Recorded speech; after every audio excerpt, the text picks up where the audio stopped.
이스라엘 자손이 애굽 땅에서 나온 지 480년이요. 솔로몬이 이스라엘 왕이 된 지 4년 12월 그 둘째 달에 솔로몬이 여호와를 위하여 성전 건축하기를 시작하였더라. 솔로몬 왕이 여호와를 위하여 건축한 성전은 길이가 60규빗이요, 너비가 20규빗이요, 높이가 30규빗이며 성전의 성소 앞 주랑의 길이는 성전의 너비와 같이 20규빗이요, 그 너비는 성전 앞에서부터 10규빗이며 성전을 위하여 창틀 있는 붙박이 창문을 내고 또 성전의 벽, 곧 성소와 지성소의 벽에 연접하여 돌아가며 다락들을 건축하되 다락마다 돌아가며 골방들을 만들었으니 하층 다락의 너비는 5규빗이요, 중층 다락의 너비는 6규빗이요, 셋째층 다락의 너비는 7규빗이라.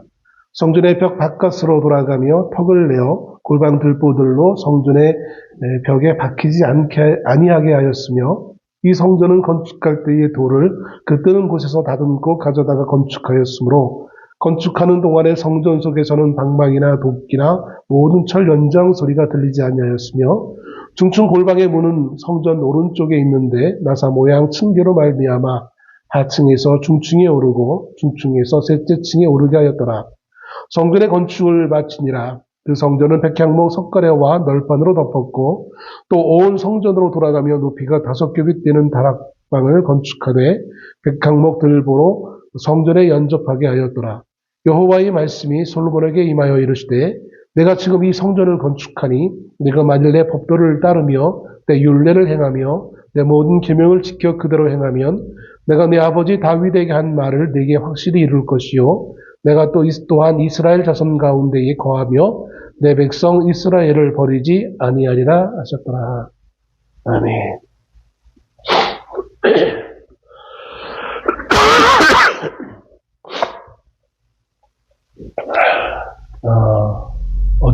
그저께가 스승의 날이었던 걸로 우리는 알고 있습니다.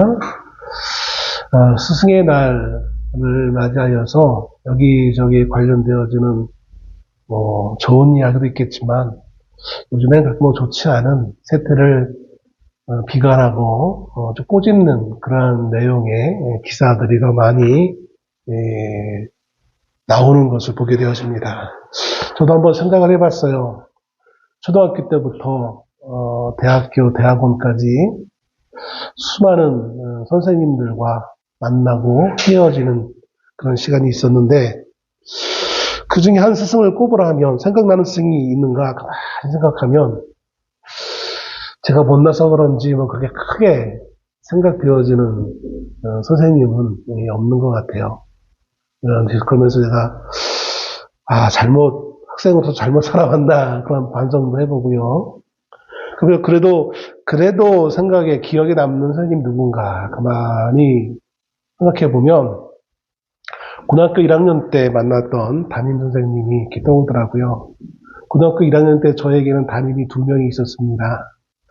한 명은 원래 예정되었던 선생님이었고 또 다른 선생님은 그 예정되었던 선생님이 그만 육신의 질병으로 인하여서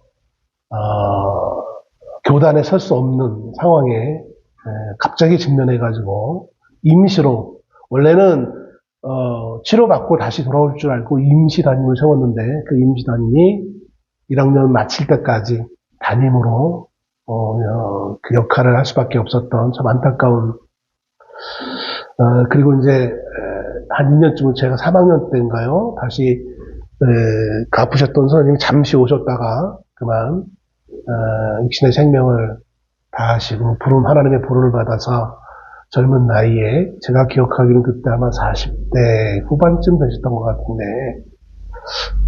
40대 후반이나 중반쯤 됐을까요? 정확한 거는 알 수는 없지만 유추해 보건대 그랬던 것 같아요. 소풍 갔다가 오면서 아프신 선생님을 우리가 찾아뵙자고 찾아가서 그 집에 그때 당시에 교론복을 입었으니까 교론복 입고 가서 그 집을 방문했는데 남자들이 하루 종일 소풍 가서 있다가 그 집에 방문했으니 얼마나 냄새가 심했을까. 나중에 생각해보니까 그 사모님한테도 참 미안했어요. 아마 그러면 아마 그 선생님과 사모님 그때는 아마 상당히 반겼던 기억이 나요. 항암 치료해서 머리는 다 깎은 상태에서도 반갑게 맞이해주는, 담임으로서 제대로 아이들을, 학생들을 가르치지 못했음에도 불구하고 학생들이 기억하고 찾아온 거에 대해서 기뻐했던, 웃으면서 기뻐했던 그런 장면이 기억납니다. 제가 말씀드리고자 하는 선생님, 그 선생님은 아니고, 임시 담임이었다가 마지막까지 담임했던 선생님인데, 유일한 그 학교에, 고등학교, 남고를 나왔으니까, 그 남고의 유일한 여자 선생님이었어요. 그 다음에 또 다른 여자 한 분이 있어서 2명이 되긴 했는데, 아무튼 1년 동안은 유일한 여자 선생님이었어요. 지금 생각해보면 30대 한 중반쯤 됐으려나? 그때 그 나이가 결혼도 안 한 선생님이었는데, 왜 제가 그 선생님이 기억이 나냐면, 그 이전까지, 중학교 때까지 저는 상당히 조용하게 학교에 있는 듯 없는 듯, 그렇게 학교 생활을 했던 사람입니다. 1년에 교무실을 한 번 가야 많이 가는, 특별한 일이 없으면 교무실을 갈 필요가 없는, 그런 조용하게, 가장 크게 학교에서 일을 했다고 한다면, 중학교 때 왜 시험 기간이 있으면, 시험이 끝나면, 그 시험지 채점을 해야 되잖아요. 선생님들이 그걸 혼자 다 못하니까, 일부 학생들을 동원할 때가 있습니다. 그러면 이제 뽑히는 영광 아닌 영광을 경험하며 채점을 했던, 그게 그냥 선생님들을 도와줬던 게 다인 제가 고등학교 1학년 때 갑자기 그 선생님한테 발탁이 돼가지고 임원을 맡게 되어지고, 그것이 한번 그렇게 되니까 졸업할 때까지 그것을 벗어나지 못하고 계속 학급 일을 맡아서, 반장은 안 됐지만 그 밑에서 여러 가지 학교 학급 일들을 할 수밖에 없는, 감투 아닌 감투를 맡게 되어지는 그 시발점을 하게 된 선생님이 그 선생님이었던 것 같아요. 제가 왜 이렇게 장황하게 말씀드리냐면, 고등학교 2학년 때 수학여행을 갑니다. 근데 제가 상황이 좀 여의치 않아서 수학여행 가는 걸 포기했어요. 아버님이 아프신 것을 알기도 됐고, 그 상황에 제가 상당히 그때 당시 많은 정신적 좀 갈등을 했던 것 같아요. 아버지는 아픈데 생사를 오갈 가능성이 있는데, 거기서 지금 친구들과 수학여행 가서 노는 게 이게 맞나라는 제 나름 아마 그냥 철난 것 같은, 그렇지만 사실 철도 없는 나름 그 생각을 했던 것 같아요. 그래서 수학여행 가기 전까지 신청을 안 했어요. 나중에 1학년 담임이었던 여자 선생님이 나중에 제가 수학여행 안 간 거를 안 거예요. 이제 2학년 됐으니까 저랑 관계가 없는데도 불구하고 그 선생님이 저를 부르시더라고요. 그러면서 너 왜 다들 가는데 수학여행 안 갔니? 그때 당시 수학여행 안 간 친구들이 한 10명 조금 안 됐는데, 그 친구들은 이제 집에서 오는 게 아니라 학교 와가지고 도서실에서 있어야만 했거든요. 우연히 그 선생님이 저를 본 거예요. 그래서 이제 불렀어요.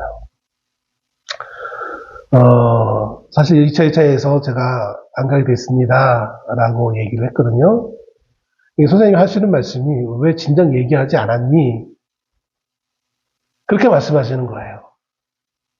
좀 약간 좀 고맙기도 하고 당황스럽기도 하고, 이 선생님은 제가 아버지가 아파서 돈이 없어서 못 간 걸로 그렇게 예상치 못한 그런 생각을 하시고 저한테 모르겠어요. 이제 그 선생님 마음은 다 알지 못하겠지만 미리 얘기했으면 어떻게 수학여행비라도 내줄 것 같은 그러한 말씀을 하신 거예요. 그만큼 아마 그 선생님이 저에게 대해서 좀 많은 좋은 긍정적으로 저를 바라보시고, 그래서 1학년 때 많은 일도 좀 시키시고 장난도 같이 농담도 하면서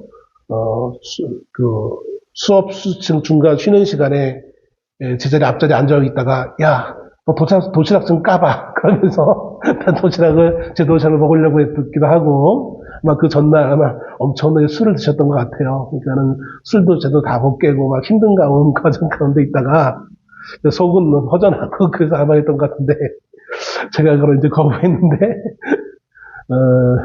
아무튼 그렇게 농담도 하면서 나름 가깝게 지냈던 선생님이었는데,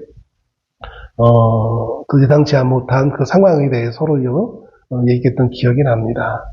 그러고 나서 졸업하고 나서 한 번도 이제 찾아뵙지 못하고, 물론 그 전에 제가 3학년 때 다른 학교로 전근을 가셔서 핑계지만 이제 볼 여력이 없었고 그랬던 건데, 무달리 이제 가끔가다 선생님을 누구를 생각할까 하다 보면 떠오르는 선생님이 그 선생님인 것 같아요. 예상치 못한 어떤 친밀함, 또 어떤 대화를 나눴던 그런 선생님이 기억이 나기도 합니다. 제가 왜 저번에 서두에 이렇게 장황하게 이런 말을 하느냐, 오늘 우리가 성경을 읽을 때에도 예상치 못한 부분들이 있는 것을 봅니다. 하나님이 성경을 기록하실 때에 성령을 통하여서 선지자들에게 기록하게 하실 때에 하나님의 진리의 말씀으로 그 성경을 하나님 뜻 그대로 성경을 기록하게 하신 부분도 있지만, 또 어떤 부분에서는 하나님의 의도와는 상관없이 그냥 사람들이 의도하는 바대로 그것을 쓰도록 허용하시는 때가 있는 것을 보게 되어집니다. 사실 그거는 하나님의 의도와는 다른 이스라엘 백성들이 스스로 원했던 거예요. 그래서 원했던 것이 하나님의 뜻과는 부합되지는 않지만 그냥 그들에게, 내지는 성경을 읽는 후대 오늘 우리들에게 하나님의 뜻과 백성들의 뜻의 그 명확한 차이를 우리에게 알리시기 위해 의도적으로, 그것이 잘못된 것임에도 불구하고 마치 우리가 잘못 긴장하고 읽지 않으면, 깨어서 기도하지 않으면 이게 하나님의 뜻인가 보다라고 착각하게 할 법한 그런 내용들이 있는 것을 보게 되었습니다. 예를 들면 이런 거예요. 하나님이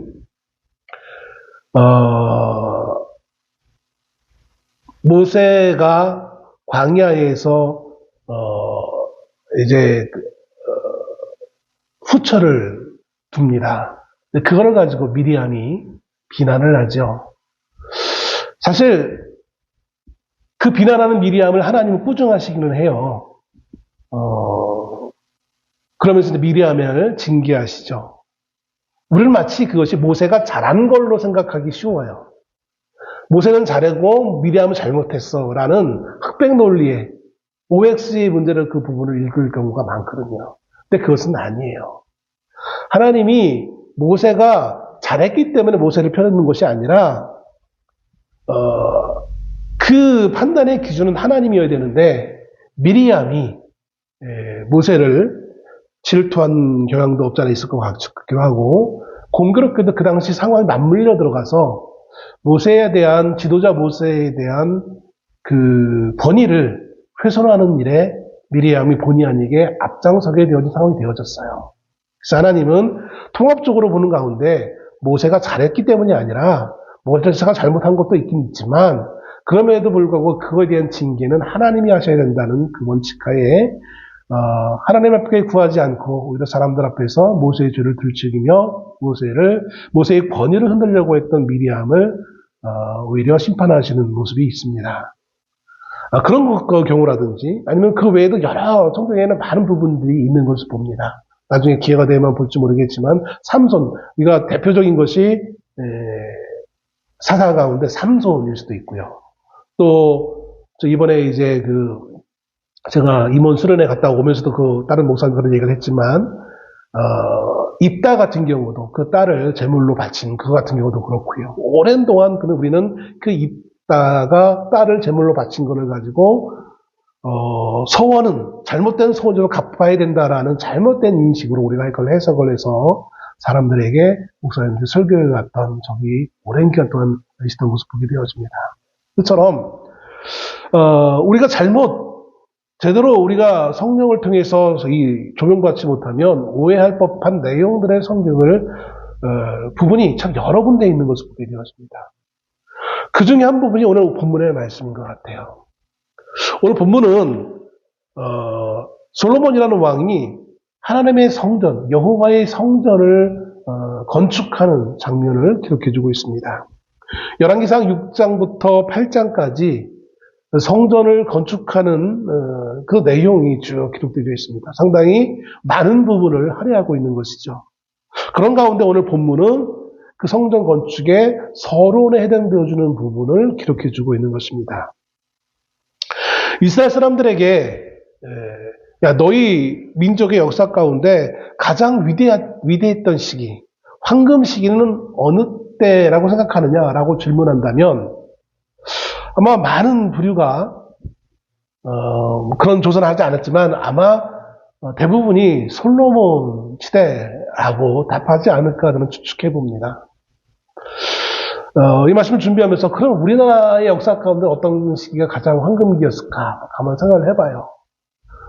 어떤 이들은 그 대륙을 지배하고 있었던 어느 정도 차지하고 있었던 뭐 고구려 시대 뭐 얘기하기도 하고 아무튼 조선 시대는 아니었던 것 같아요. 저는 지금 우리가 살고 있는 이 시대가 우리 민족이 세운 국가 중에 가장 황금기가 아닐까라는 생각을 해보게 되었습니다. 그 이유는 뭐 지금 장황하게 얘기할 필요는 없을 것 같고 이스라엘 백성들 입장에서는 아마 솔로몬 시대라고 추측되어집니다. 근데 여기서 참 이상한 거는 뭐냐면 그럼에도 불구하고 이스라엘 사람들이 기대하는 왕은 누굽니까? 다윗과 같은 왕이에요. 가장 황금기는 솔로몬인데 그들이 기다리는 것은 다윗이에요. 왜 그럴까요? 뭐 흔히 우리 역사의 고구려에도 보면 광개토 대왕이 있기 전에 그 아버지가 있었기 때문에 있던 것이고 광개토 왕이 땅을 넓혔기 때문에 장수왕이 고구려 황금기를 이룰 수 있었다라고 말하기도 합니다. 뭐 그런 차원에서 이스라엘 사람들이 다윗을 기다리는 거냐? 그건 아니에요. 그럼 왜 그러냐? 이스라엘 사람들이 생각하기에 가장 이스라엘의 황금기는 분명히 솔로몬 시대가 맞아요. 그런데 왜 이스라엘 사람들은 여전히 다윗과 같은 왕을 기다리느냐? 다윗의 나라를 기다리느냐? 그 이유는 이스라엘 사람들이 다윗을 가장 위대한 왕이라고 인지해서가 아니라 그것은 하나님께서 그렇게 지시했기 때문에 그런 거예요. 우린 구약을 가만히 보면 하나님이 어떻게 항상 비교하십니까? 다윗을 기준으로 비교하세요. 다윗이 세운 나라. 물론 다윗이 가장 큰 조상이기 때문에 뭐 그 이전에 사울 왕이 약간 잠시 이스라엘을 다스렸던 시기도 있긴 있었지만 그럼에도 불구하고 다윗으로 시작되어진 왕조가 유일한 이스라엘의 왕조였기 때문에 그 시조인 다윗을 기대한다라고 볼 수도 있겠지만 사실은 하나님께서 늘 말씀하시기를 다윗과 같은 왕에 대해서는 미리 먼저 말씀하셨어요. 하나님이 약속하신 것은 솔로몬 같은 왕이 아니라 다윗과 같은 왕이에요. 근데 실제로 역사적으로 본다면 우리가 믿음의 눈으로 보지 않고 세속적 역사관으로 보면 가장 위대한 왕은 누구냐면 솔로몬 왕이에요. 물론 다윗이 많은 지역을 정복했지만 그 모든 정복 정지의 끝을 맺고 문화적으로 또 경제적으로 황금기를 이루게 한 것은 다윗이 세워놓은 그 업적을 통해서 이루어놓긴 했지만 그래도 솔로몬이 아니었으면 이스라엘이 그렇게 엄청난 나라를 유지할 수 없었겠죠. 세울 수 없었겠죠. 그 솔로몬이 세운 그 이스라엘이 얼마나 위대했는지를 열왕기상은 쭉 기록해주고 있어요. 심지어 왕궁에 하루에 뭐 양을 몇 마리 먹고 소를 몇 마리 먹었는지 그게 뭐 이렇게 중요한지 그걸 막 기록해주고 있어요. 그걸 보면서 야, 참 위대하다, 위대해. 너 잘났다, 참 많이 먹었다. 네? 이렇게 많이 먹었네. 어떻게 이렇게 많이 먹을 수 있지? 우리가 많은 성경을 해석하는 사람들이 그 장면을 보면서 야, 다윗은 솔로몬 시대는 이렇게 위대했구나. 그 길거리에 금이 널려가지고 그렇게 금을 금같이 여기지 않을 정도로 네? 그렇게 큰 부자였구나. 그 지혜는 얼마나 대단했는지 주변의 모든 나라 사람들이 솔로몬의 그 지혜를 듣기 위해 오고 심지어 시바 여왕이 와가지고 그 솔로몬의 신하들을 부러워하면서 부럽도다 너희여 그저 위대한 그 지혜로운 왕의 말을 날마다 아침 저녁으로 들으니 얼마나 좋겠니라고 하면서 그랬으면 가지 말지 그냥 있지 왜 주인하러 갑니까? 아무튼 우리가 열왕기상을 통해 놓고 보면 그거 놓고만 보자면 솔로몬 왕이야말로 정말 위대한 왕이고 가장 황금기 시대를 열은 왕이었고 모든 백성들이 엄지를 척하면서 지금 우리 지금 대한민국 이 민주공화국에서도 이재명을 싫어하던 사람도 뭐 지지한다고 말할 정도로 그 많은 그 이미지가 많이 지금 달라지는, 그러면서 여전히 반대하는 사람들이 있잖아요. 근데 아마 이 유대인들 입장에서는 아마 어느 누구도 솔로몬을 반대한 이는 없지 않았을까라는 생각을 해보게 되었습니다. 얼마나 많은 군대를 가졌고 얼마나 거대한 사업을 행했는지, 얼마나 많은 나라들로부터 조공을 받아왔는지. 그 솔로몬이 심혈을 기울여서 만든 게 뭐다? 여호와의 성전, 하나님의 성전이라는 거예요.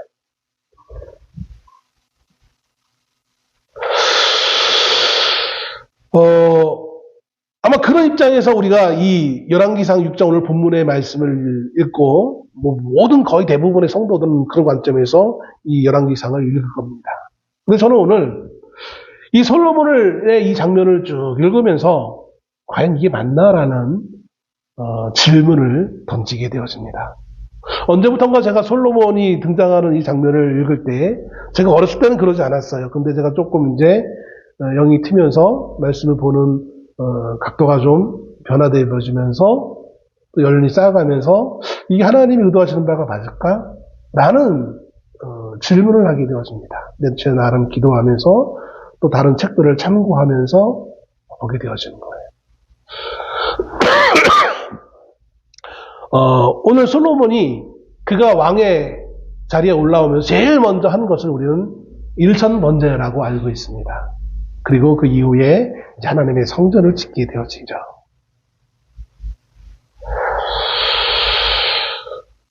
오늘 본문에도 그렇게 기록합니다. 1절에 이스라엘 자손이 애굽 땅에서 나온 지 480년이요 솔로몬은 이스라엘 왕이 된 지 4년 12월 곧 둘째 달에 솔로몬이 여호와를 위하여 성전을 건축하기를 시작하였더라.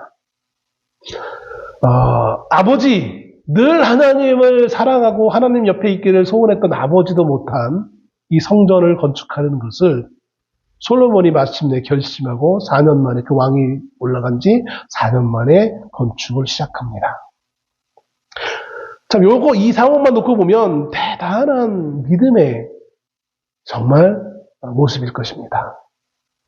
지금도 없지 않아 그런 분이 있을지 모르겠지만 예전에 장로님들이나 권사님들, 어떤 경우 믿음이 좋은 분들은 그의 소원이 하나님의 성전을 건축하는 것을 소원으로 가지고 기도하면서 평소 사셨던 분들이 꽤 있던 걸로 저 기억합니다. 어떤 이는 성전 하나 짓기도 힘든데 2개, 3개를 짓는 분도 있어요.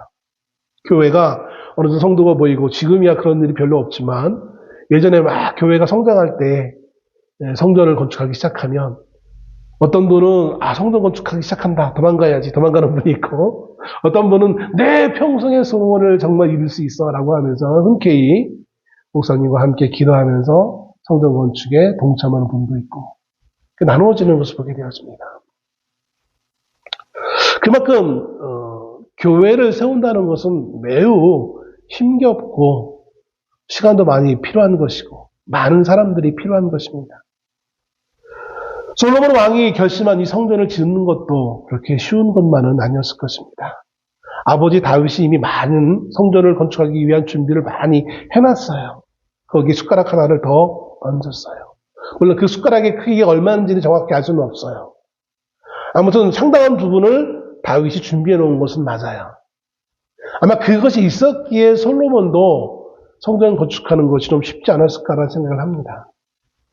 아무튼 그럼에도 불구하고 솔로몬이 결심한 것은 대단해요. 그런데 그는 왜 하나님의 성전을 지을 결심을 했을까요? 여기 이렇게 기록합니다. 분명한 것은 여호와를 위하여. 2절에 솔로몬 왕이 여호와를 위하여 건축한 성전아. 솔로몬이 성전을 건축한 이유는 여호와 하나님을 위해 건축했다라는 거예요. 1절에도 역시 말씀하고 있잖아요. 솔로몬이 여호와를 위하여. 1절 말씀에 중요한 2가지 상황이 나옵니다. 하나는 성전을 언제 건축하기 시작했느냐? 480년이라는 것과, 두 번째는 왜 건축했느냐? 여호와를 위하여. 2절에도 그걸 받아서 여호와를 위하여 건축했다라고 얘기하고 있어요. 왜 이 두 가지가 중요하냐? 480년이 중요하다는 것은 많은 사람들이 이 480년을 단지 솔로몬이 성전을 건축한 시기만으로 이해하는 것이 아니라 요거를 근거로 해서 뭐를 찾느냐면 이스라엘 백성들이 애굽 땅에서 나온 연대를 계산하고 있어요. 그러니까 솔로몬이 언제 왕이 되고 죽었는지는 대충 기록으로 나와 있거든요. 옛날 시대에는 기록을 찾기가 쉽지 않잖아. 연도 같은 거. 근데 솔로몬이 왕이 된 시기는 대충 정확한 건 아니지만 그런 대충 어느 때라는 것이 나온단 말이에요. 그걸 가지고 480년 애굽 땅에서 나온 지 480년이라고 했으니까 솔로몬 왕이 된 게 그걸 가지고 가만히 이제 역추진하다 보니까 이스라엘이 애굽에서 나온 것이 기원전 1445년쯤 됐겠구나. 445년에서 448년 사이 이런 식으로 언급이 돼요. 그래서 기원전 15세기 출애굽 연도를 기원전 15세기로 추측합니다. 이것이 보수적인 기독교의 입장이에요. 그런데 이걸 믿지 않는 사람들이 있어요. 여러 가지 이유를 들어서 이건 정확하지 않아라고 하면서 그리고 이제 이집트의 역사의 기록을 가지고 이스라엘이 출애굽한 연대가 15세기가 아니라 12세기, 13세기 이렇게 추정하는 사람들이 있거든요. 그렇게 말하고 있는 사람들은 어디를 기준으로? 이집트의 역사를 기준으로 하는 거예요. 15세기를 기준으로 하는 거는 성경 요 말씀을 가지고 기준으로 15세기를 하는 거고요. 오늘 그거를 말씀하기 위해서 한 것이 아니기 때문에 이걸 또 얘기하면 또 길어지는데 그래도 잠시 짚고 넘어가야 될 것은 뭐냐면 제가 방금 말씀드렸듯이 보수적인 입장에 있는 분들은 성경만 이 기록 그대로 15세기로 봐요. 또 왜 진보는 13세기로 얘기하느냐? 방금 말씀드렸듯이 이집트의 기록이라는 거예요. 요즘은 이제 유튜브가 워낙 활성화돼서 많은 사람들이 나와서 이 성경에 관련된 이야기를 많이 해요. 대부분의 말하는 사람들이 13세기서를 많이 얘기해요. 근데 그들이 어떻게 주장하냐면 결국 그들이 누구냐면 이슬람 학을 했던 사람들이나 이집트 학을 했던 전공자들이 나와서 그 얘기하는 거예요. 근데 사실 그 사람들은 참 솔직하지 못해요. 물론 자기가 그 학문을 했기 때문에 그 편에 있을 수밖에 없겠지만 이집트 역사 자체가 상당히 산만해요.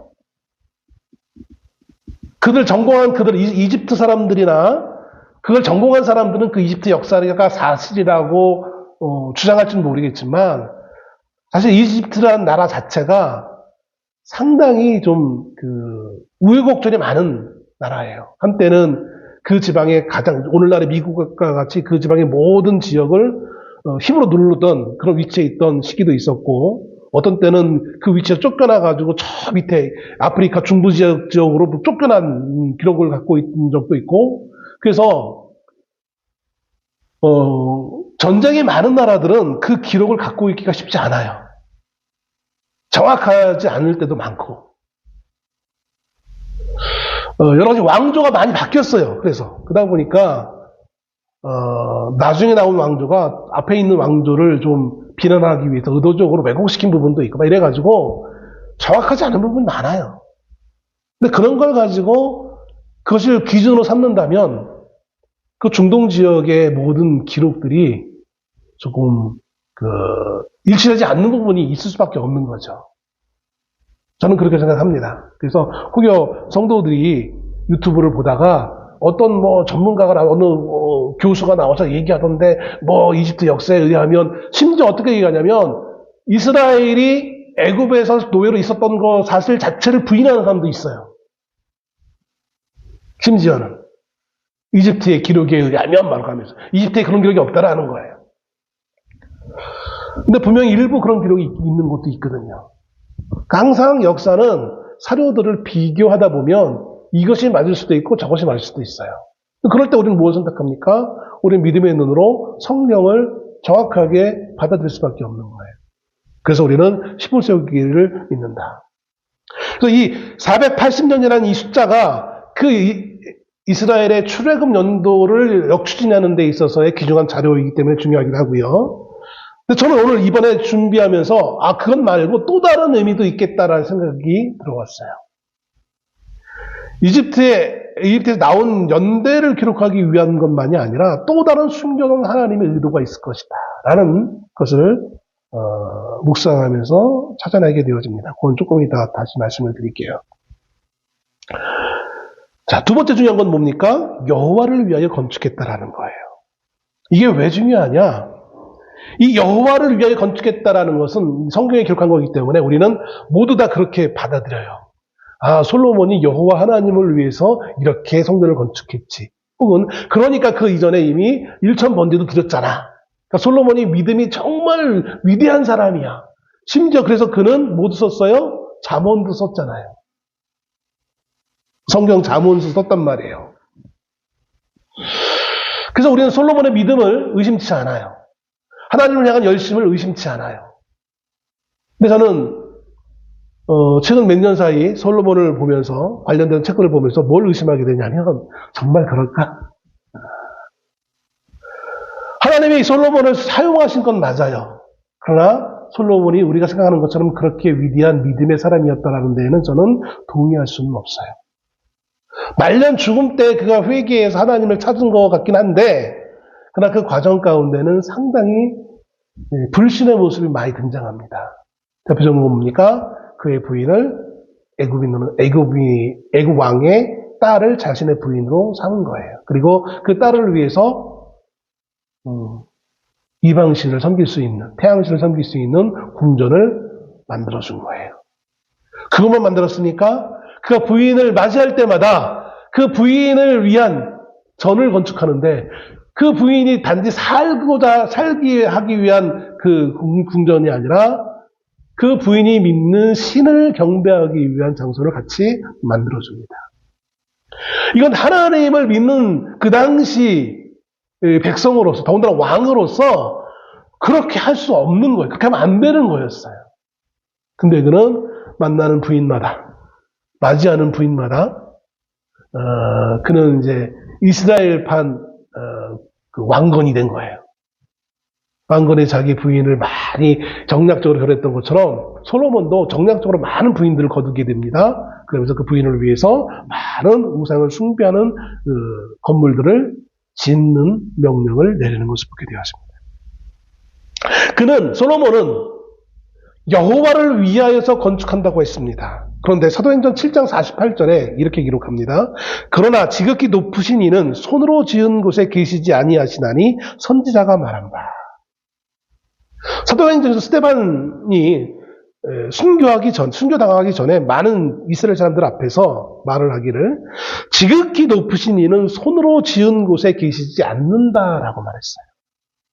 이 말씀과 연결돼서 오늘 구약적 개념을 가지고 있는 솔로몬 왕은 하나님을 위해 성전을 짓는 것은 하나님이 말 그대로 하나님이 이 집에 이 성전에 계시기를 기대하며 하나님을 위해서 지은 거예요. 물론 그의 아버지 다윗도 마찬가지예요. 나는 이제 하나님이 복을 주셔서 이렇게 의리의리한 왕궁에 사는데 하나님의 성막은 저렇게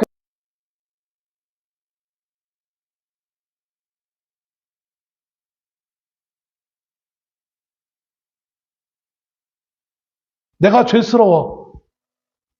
그 영광된 하나님이 저런 천막에 계시는데 나는 이렇게 의리의리한 편안한 궁전에 있는 게 맞아? 이게 다윗의 원래 생각이긴 했어요. 근데 그것이 그 솔로몬에게도 전가되어집니다. 똑같은 양상이긴 해요. 그런데 근본적으로 뭐가 문제냐면 하나님은 다윗의 그 생각을 막으세요. 나는 사람이 지은 그 집에 제한되어 있는 존재가 아니라는 거예요. 흔히들 다윗이 성전을 짓지 않는 이유가 피를 많이 흘려서라고들 많이들 얘기합니다. 다윗 스스로 그렇게 고백을 했고, 근데 그건 다윗의 고백인 것이고, 하나님이 정말 원하셨던 것은 뭘까라는 것을 묵상해 보면, 그것도 없지 않은 이유가 있을 수 있겠지만, 또 다른 이유는 뭐냐면, 하나님은 사람이 만든 집 안에 갇혀져 있는 분이 아닌 거예요. 그게 사도행전 7장에 있는 말씀과 연결되어져요. 그리고 이 선지자가 이 사도행전 7장 48절에 스데반이 인용한 이 말씀이 선지자가 누구냐면 이사야 선지자예요. 이사야 66장 1절에 이렇게 기록합니다. 여호와께서 이와 같이 말씀하시되 하늘은 나의 보좌요 땅은 나의 발판이니 너희가 나를 위하여 무슨 집을 지으랴 내가 안식할 처소가 어디냐. 내가 쉬기 위해서 굳이 눈에 보이는 어떤 건물이 필요한 것은 아니라는 거예요. 하나님은 모든 곳에 다 계시고 어디나 다 간섭하시고 역사하시는 분이시기 때문에 굳이 인간적 개념으로서 인간이 쉬는 공간처럼 하나님이 그렇게 쉴 만한 공간을 인간들이 지을 필요는 없다라는 거예요. 근데 왜 하나님은 그런 모세에게 출애굽할 때에 그 성막을 짓게 했느냐? 그거는 하나님이 쉬기 위함이 아니라 이스라엘과 함께하기 위한 거였어요. 성막을 다 만든 다음에, 모세가 성막을 다 만든 다음에 하나님께 헌납하니까 하나님의 영광이 그 법궤 위에 임합니다. 그러니까 엄밀히 얘기하면 성막 자체가 아니라 성막 안에 있는, 지성소 안에 있는 법궤 위에 하나님이 임하시는 거예요. 왜? 그것은 거룩을 상징하니까. 성전은 그 법궤를 놓은 하나의 일정한 장소에 불과해요. 하나님이 쉬는 공간이 아니라 거룩한 하나님을 맞이하기 위한 우리를 안배하기 위한 우리를 위한 공간이 성전이지 하나님이 쉬시도록 하기 위해 있는 것이 성전이 아니라는 거예요. 근데 우리 인간들 어떻게 생각합니까? 솔로몬은, 다윗도 마찬가지로 솔로몬은 하나님이 쉬실 공간으로 생각해요. 이 말은 역으로 생각하면 어떻게 되냐면 하나님 굳이 이리저리 다니시면서 우리를 간섭하지 마시고 요놈이 잘하나 저놈이 잘하나 이렇게 간섭하지 마시고 그냥 그 공간에 계세요. 그건 아니겠지만 그렇게라도 생각할 수 있는 거예요. 역으로 생각한다면. 그냥 편안하게 그 좋은 공간에 의리의리한 공간에 계세요. 그럼 우리가 알아서 당신을 예배할게요. 오늘 본문에 솔로몬이 지은 성전의 규모를 기록해주고 있습니다. 2절에 성전 길이가 60규빗이요, 너비가 20규빗이요, 높이가 30규빗이요. 왜 이렇게 디테일하게 성경을 기록하고 있을까? 뭐 이유가 있겠죠. 근데 이 규빗이라는 것은 약간 다르긴 한데 어떤 이들은 이제 이 제일 중지죠. 중지 끝에서부터 무릎, 이거 무릎이라고 하나? 팔뚝? 팔꿈치까지의 길이, 성인의 보편적인 길이라고 해요. 그러면 약 한 45cm가 조금 넘어요. 디테일하게 45.6cm라고 말하는 분도 있는데, 아무튼 45.6cm라고 하면 이 길이가 60규빗이라는 건 약 한 28m 정도 돼요. 너비도 한 10m가 조금 안 되고, 높이도 한 13m 정도 되고, 생각보다 크지만 그것도 생각보다 아주 큰 건 아니에요. 그 당시에 건축물들을 놓고 보면 뭐 27m 길이, 넓이가 한 9m 정도. 우리 교회, 우리 예배당 정도보다는 조금 클라나요? 우리보다는 좀 크겠죠. 27m니까 높이 한 13m. 그럼 그 당시에 수많은 건축물, 이방인들이 신전을 비교했을 때 이 솔로몬 성전은 생각보다 그렇게 의리의리하지 않아요. 다만 이제 성전 주변에 골방들을 쭉 만들어 놓고 하다 보니 더 크긴 하시겠죠. 그럼 부속 시설들이 있으니까. 그러니까 원래 출애굽 때 만들었던 성막보다는 뭐 임시 텐트니까 그거보다는 당연히 커 보이고 하겠지만 사실 그렇게 상대적으로 봤을 때 큰 건 아니었어요. 그거를 하나님을 위해서 솔로몬이 만들었어요. 뭐 크진 않지만 그걸 만들기 위해 그걸 다 금으로 입히고 하다 보니까 엄청난 그런 재정이 필요하긴 했겠지만 아무튼 그 하나님을 위해서 솔로몬은 그를 만들어서 드린 거예요. 그것만 놓고 보면 야, 솔로몬이 대단히 정말 믿음의 사람이었구나라고 우리가 이해하기 쉬울 것 같아요. 그런데 여기서 다른 거 말하면 너무 시간이 다 갔으니까 이제 뭐 성전의 기능이 뭔지, 성전이 상징하는 바가 뭔지 그건 뭐 다 우리가 나중에 기회가 있으면 또 생각해 보기로 하겠고요. 중요한 것은 뭐냐면 좀 전에 제가 말씀드렸듯이 이 성전은 물론 그 교리적으로 본다면 하나님이 거하시는 곳은 맞아요. 그런데 솔로몬이나 다윗이 생각하고 우리가 생각하는 것처럼 하나님이 쉬시는 공간은 아니라는 거예요. 거기는 이스라엘을 위해 하나님이 잠시 임재하는 그 공간인 것뿐이고, 그리고 그 임재하시기에 그 거룩함이 필요하기 때문에 우리 인간들이 거기에 죄 때문에 양이나 소나 염소를 잡아서 피를 흘린 다음에 비로소 대제사장이나 그 법궤 한 번, 1년에 한 번 겨우 들어갈 수 있는 은혜의 장소인 것 뿐이죠. 그 우리를 어떻게 보면 하나님을 위한 것이 아니라 누구를 위한 거예요? 그렇게 본다면 우리를 위한 거예요. 네? 그러니까 우리가 손바닥으로 하늘을 가린다고 하나님을 위한다라고 표현하고는 있지만 사실은 누구를 위한 거예요? 우리를 위한 거예요. 하나님을 위한 것이 아니라. 하나님은 처음부터 그 성전이 필요치 않아요. 그것이 의미하는 바가 오늘 신약의 성령이 모든 이들에게 다 임하시잖아요. 우리 각각 믿는 성도 한 사람 한 사람들이 다 성전이에요. 언젠간 없어질 눈에 보이는 건물 성전이 아니라 하나님은 예수 그리스도의 영을 받아들인 예수 그리스도를 구세주로 믿는 모든 믿는 성도들이 하나의 성전임을 신약에서 선포하고 있잖아요. 예수님을 통하여서.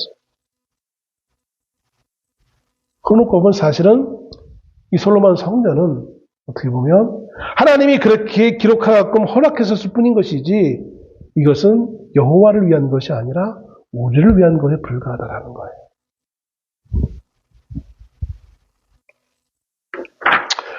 뭐 디테일하게 성전을 지을 때 어떤 모습이 있었는지 그런 모습을 좀 생략하고요. 중요한 것은 이거예요. 솔로몬이 성전을 건축하는 장면을 쭉 기록하는 가운데 11절 말씀이 참 의외의 말이 등장합니다. 여호와의 말씀이 솔로몬에게 임하여 이르시되 하나님이 5장부터 시작되어지는 이 솔로몬에 대한 이 기사를 쭉 기록하면서 하나님이 직접 말씀하시는 건 이 부분이 최초예요. 여지까지는 솔로몬이 어떤 것 했다 그것만 말씀하셨고 하나님의 입장에서 나온 말씀은 이것이 최초예요. 솔로몬이 하나님을 위해 성전을 이렇게 만들고 이렇게 규모 있게 만들었다라고 있는 그 사실을 기록하고 있는 반면에 그런 상태에서 하나님이 그것을 보시고 솔로몬을 향하여서 또 오늘 우리를 향해서 뭐라고 말씀하시냐면 여호와의 말씀이 솔로몬에게 임하여 이르시되 내가 지금 이 성전을 건축하니 그죠? 네가 나를 위해서 성전을 건축한다고 하니 그리고 실제로 이렇게 진행하고 있으니 내가 만일 내 법도를 따르며 내 율례를 행하여 내 모든 계명을 지켜 그대로 행하면 자, 야, 네가 나를 위해서 이 성전을 건축하는데 기왕이면 이 성전을 그러면 요런 모양으로 해줬으면 좋겠어. 아니면 요렇게 해줬으면 좋겠어. 그럼 누군가가 나를 위해서 집을 져준다고 하면 여러분 어떻게 그걸 받아들이겠습니까? 나를 위해 진 져준다 하니 정말 고마워. 근데 요 부분 내 의사 좀 감안해줬으면 좋겠어. 라고 이런 요구를 할 수 있잖아요. 더군다나 내가 손윗 사람이라면. 근데 하나님은 그 성전에 대해서 언급하지 않아요. 아니, 나를 위해서 성전을 짓는다고 하는데 하나님이 그 성전에 대해서 이런 방법 안 하세요. 뭐 잘했다는 일도 안 했고 잘못됐다는 말도 안 하고 전혀 그 성전에 대해서 언급을 안 해요. 그리고 예상치 못한 말씀을 하시는 거예요. 그게 뭐냐? 내 법도를 따르며 내 율례를 행하여 내 모든 계명을 지켜 그대로 행하면 내가 네 아버지 다윗에게 한 말을 네게 확실히 이룰 것이요. 야, 성전을 네가 의리하게 잘 나한테 줘주면 내가 너에게 축복해 줄게. 이런 말씀이 아니라니까요. 성전과는 전혀 상관없는 네 아버지를 통해 주어졌던 너가 듣게 되어진 그 율법을 그 율례를 행하면 내 아버지와 약속한 것을 계속 지켜줄게 라는 거예요. 여기 어디에 성전에 대한 말씀이 있습니까? 없어요. 없어요. 13절에도 마찬가지입니다. 내가 또한 이스라엘 자손 가운데에 거하며 내 백성 이스라엘을 버리지 아니하리라. 너희가 성전을 잘 짓고 그 성전에서 제사를 잘 드리고 있으면 이스라엘 백성들에게 복 줄게. 이런 말씀이 없어요. 하나님은 단 한마디예요. 내 법도와 율례를 내 계명을 잘 지키고 있으면. 그럼 이게 왜 하나님이 이렇게 말씀하셨느냐? 율법을 지켜라! 단답식으로 율법을 지켜라! 이 말씀이 아니에요. 단세포적으로 이렇게 우리가 해석하면 안 되는 거예요. 하나님 왜 율법을 주셨는지를 먼저 생각해야 되는, 거기까지 생각해야 되는 거예요. 단지 율법을 지켜라라는 내용이 아니라 하나님이 솔로몬, 다윗보다 앞서 세웠던 왕이 하나 있었죠. 누굽니까? 사울 왕이에요. 사울 왕이 실수했을 때 이렇게 하나님은 말씀합니다. 제사보다 순종이 낫다. 뭐보다? 제사보다. 무엇이? 순종이 낫다. 순종. 왜 하나님은 순종하라고 했을까요? 제사는 무엇이고 순종은 무엇입니까? 제사는 하나님 앞에 나아가기 위해 우리에게 필요한 거예요. 왜냐하면 거룩하신 하나님 앞에 죄된 인생이 나가면 그 자리에서 죽기 때문에 그런 거예요. 멸망당하기 때문에 그런 거예요.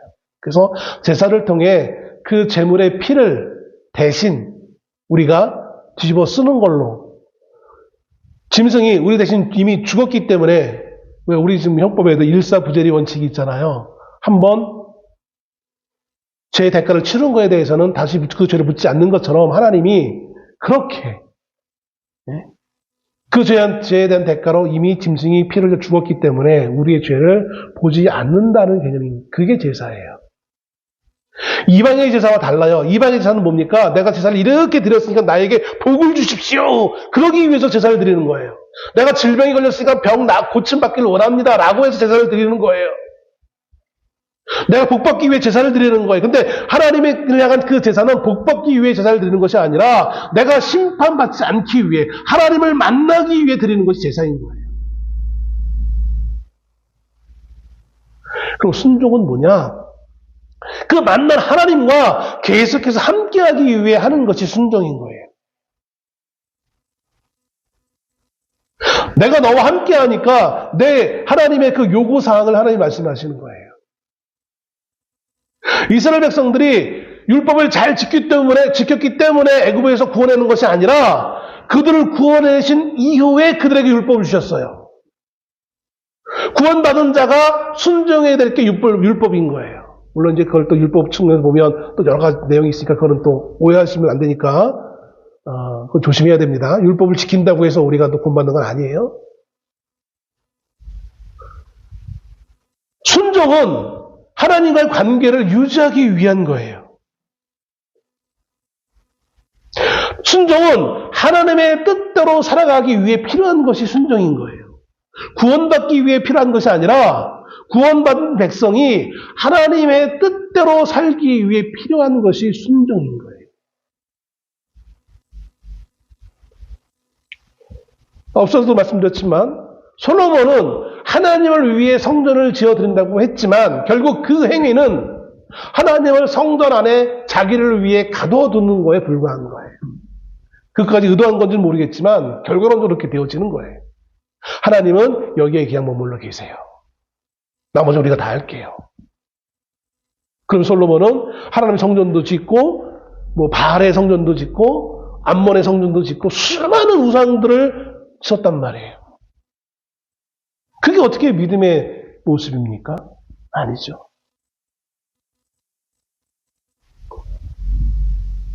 하나님은 그걸 이미 예견하시고 솔로몬에게 일종의 경고로 말씀하시는 거예요. 네가 나를 위해 성전을 짓는다고 하지만 그게 중요한 것이 아니라 정말 중요한 것은 이 성전보다 더 중요한 것이 있다라는 거예요. 오늘날로 얘기하면 교회보다 중요한 게 더 어디 있어? 라고 말할지 모르겠지만 교회보다 더 중요한 거 있어요. 예배당 건물보다 더 중요한 것이 있어요. 예배당 건물을 아무리 대단하게 의리의리하게 베드로 성당같이 그렇게 이탈리아에 있는 그 성당같이 대단한 그 성전을 짓는다고 해도 그보다 더 중요한 것이 있다라는 거예요. 그게 뭐야? 하나님께 순종하는 것. 그건 뭡니까? 하나님의 뜻을 행하는 거예요. 오늘 하나님이 솔로몬에게 성전을 내가 이렇게 짓고 있습니다라고 보여주고 있을 때 하나님이 뜻밖에 나타나서 예상치 못한 말을 하시는데 그건 뭐냐면 내가 이 건물을 짓는데 나를 왜 짓는다고 하는데 이게 나의 말에 순종하는 것과 얼마나 도움이 되느냐는 거예요. 이 건물이 우리가 하나님의 뜻을 행하도록 돕는가라는 질문을 던지고 있는 거예요. 나의 이 행동이 하나님의 뜻에 순종하는 거에 도움이 되는가? 오늘 우리에게 이 본문의 말씀을 통해서 우리에게 질문을 던지고 있는 거예요. 우리는 솔로몬같이 이렇게 거대한 성전을 짓지 못해요. 그러나 우린 나름 하나님을 위해 산다고, 믿음으로 산다고 말을 해요. 신앙생활을 해요. 여러분, 그러면서 우리는 일주일 동안 삶을 살아갑니다. 가정에서, 직장에서, 사람들과 만나면서 수많은 삶을 살아가요. 우리의 삶의 영역이겠죠. 중요한 것은 예배당에 주일날 성경책 들고 나오는 것도 의미 없는 것은 아니지만 더 중요한 건 뭐냐면 나의 삶에 만나는 그 상황에서 하는 그 행동들이 하나님의 뜻을 행하도록 하느냐라는 거예요. 그 질문을 우리에게 던지고 있는 거예요. 우리는 때로 살다가 여러 가지 선택의 상황에 직면하게 되어집니다. 이렇게 할까 저렇게 할까. 그럴 때마다 우리의 기준은 뭡니까? 이렇게 하면 나에게 이익이 있을까? 저렇게 하면 나에게 이익이 있을까예요. 그럼 세상 모든 사람들의 보편적인 생각이에요. 나의 가치에 이렇게 하는 것이 옳은가? 그런가? 근데 그건 세상 사람들인 것이고 믿는 사람의 가치는 뭐냐면 이렇게 하는 것이 하나님의 뜻에 순종하는 것에 옳은가라는 거예요. 이렇게 했을 때 내가 더 많이 성공하고 이렇게 했을 때 내가 더 부자가 되어지고 이렇게 했을 때 우리나라가 더 강한 나라가 되어지는 그게 기준이 아니라 비록 내가 가난하고 질병에 걸리고 아프다 할지라도 이것이 하나님의 뜻에 순종하는 것이라면 그것을 받아들이는 것이 순종이라는 거예요. 우리가 흔히 얘기하잖아요. 소설 코바디스의 마지막 장면이 그거잖아요. 베드로가 순교당하지 않기 위해 도망갑니다.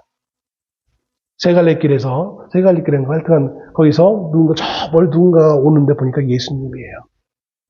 그게 실제 있었던 건 아니에요. 그러니까 소설에 나오는 장면입니다. 작가가 아마 영감받아서 쓴 것 같은데 그 예수님을 만나고 베드로가 놀라서 묻습니다. 아니 예수님 왜 다시 예루살렘으로 가십니까? 그러자 예수님 말씀하시기를 내가 예루살렘에 있는 것을 피해서 네 목숨을 살리기 위해서 예루살렘에 도망가기에 나라도 거기 가서 교회를 지켜야 되겠다. 성도들과 함께 해야 되겠다. 내가 간다. 그 장면을 보고 베드로가 회개하며 주님 아닙니다. 회개하고 다시 가서 잡혀서 순교했다는 말이 있지 않습니까? 어떤 사람들은 아니 베드로 도망가서 더 숨어 있다가 더 많은 사람들이 복음을 전하면 그게 훨씬 더 효과적이고 더 낫잖아. 굳이 왜 거기 다시 돌아가서 잡혀서 죽어야만 되지? 세상적 가치관으로 본다면 살아서 더 많은 사람들에게 전도하는 게 이익인 것이지 거기서 잡혀 죽은들 그게 무슨 이익이 있겠습니까? 그렇잖아요. 근데 베드로는 내가 그 자리에 잡혀 죽는 것이 하나님께 더 순종하는 것이기에 자신의 한 목숨을 돌볼 길을 거부하고 순교의 길로 갔던 것을 보게 되었습니다. 예상치 못한 상황이 일어나는 거예요. 교회 안에. 아마 베드로의 주변에 있던 많은 사람들은 베드로가 잘 숨어 있다가 도망가기를 원했을 거예요. 그게 베드로가 초대교회의 가장 최고 지도자로서 초대교회를 안정적으로 유지하기 위한 역할을 할 수 있는 상징적 위치에 있던 사람 아니에요. 유대인들이나 로마인들 뿐만 아니라 많은 거짓된 선지자들이 교회를 지금 회방하고 교회의 순수성을 훼손시킬 때에 그래도 베드로가 오랫동안 살아남아서 야 그게 아니라 예수님이 말했으면 한 것이 이거야 라고 알려주면 얼마나 더 좋겠어요. 근데 베드로의 선택은 뜻밖에도 그냥 순교였어요. 오늘 솔로몬은 하나님을 위해서 성전을 짓는다고 합니다. 보편적인 사람들이라면 그래 아름다워 잘했어. 근데 하나님은 그렇지 않다는 거예요. 그것이 너의 업적이 될 수는 있을지 모르겠지만 그것이 네가 하나님 앞에서 하나님의 뜻을 행하도록 하는 거에 얼마나 도움의 역할을 하는지 질문을 던지고 있습니다. 네가 이 성전을 지음으로 말미암아 네가 하나님 앞에 더 많은 순종할 수 있냐? 질문을 던지고 있는 거예요. 오늘 우리가 하루를 살아감에 있어서 그 하루에 연장된 삶이 하나님 앞에 순종하는 것에 도움이 되는지 아니면 오히려 그것이 하나님의 뜻에 방해가 되어지는지 이것이 우리의 삶의 기준이 되어질 줄로 믿습니다. 그냥 세상이 말하는 것처럼 더 많이 가지고 더 높은 자리에 올라가고 더 많은 믿는 사람들이 높은 자리에 올라가서 이 나라를 경영하는 것이 그게 정말 하나님의 영광이냐? 저는 그렇다고 보지 않아요. 이미 산 증거가 있어요. 로마 제국이 있어요. 그 위대한 놀라운 그 로마 제국이 기독교를 공인했을 때, 로마의 수많은 귀족들이 기독교를 믿었을 때, 예수를 믿었을 때 그들이 정말 하나님 앞에 온전히 순종했느냐? 이미 실패의 역사가 있어요.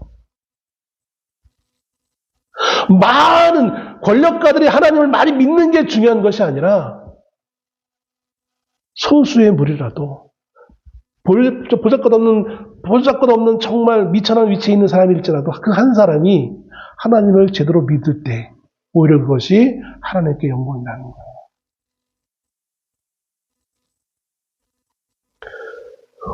오늘 우리 하나님께서는 이 부문의 말씀을 통해서 우리의 가치관을 질문을 던지고 있습니다. 모든 사람들이 그 아름답고 휘황찬란한 성전에 관심을 가질 때 하나님이 우리에게 말씀하시는 것은 눈에 보이는 그 성전이 너희가 관심을 가져야 될 대상이 아니라 하나님의 말씀에 우리가 순종하는지를 더 관심을 가져야 된다는 거예요. 질병이 나음에 우리의 목적이 있는 것이 아니라 병자는 어떻습니까? 병자로서 하나님 앞에 순종한다는 것이 얼마나 그게 힘든 일인지 아파본 사람은 알 거예요. 그 아픈 와중에도 하나님을 섬기는 그 순수함. 병이 고침을 받아서 하나님을 잘 믿는 것도 하나님의 영광일 수도 있겠지만 그 질병 가운데서도 하나님을 놓지 않고 하나님을 향한 순수한 그 믿음을 가지고 있는 사람을 통해서 하나님은 더 큰 기쁨을 누리고 있다는 사실을 우리가 기억하시면서 오늘 우리에게 다시 한번 솔로몬에게 들렸던 이 말씀이 오늘 우리에게도 들려지기를 소원합니다. 우리가 하나님 앞에 나의 삶에 처한 이 선택이, 이 방향이 우리가 하나님을 순종하는데 도움의 역할이 되어지는 것이 우리가 하나님을 순종하는 길에 있는 것인지 아니면 하나님의 말씀과는 상관없는 내 업적을 쌓고 있는 것인지 내 자랑거리를 쌓고 있는지를 돌아보면서 살아갈 수 있는 우리 모두가 될 수 있기를 주의 이름으로 축원합니다. 기도하겠습니다.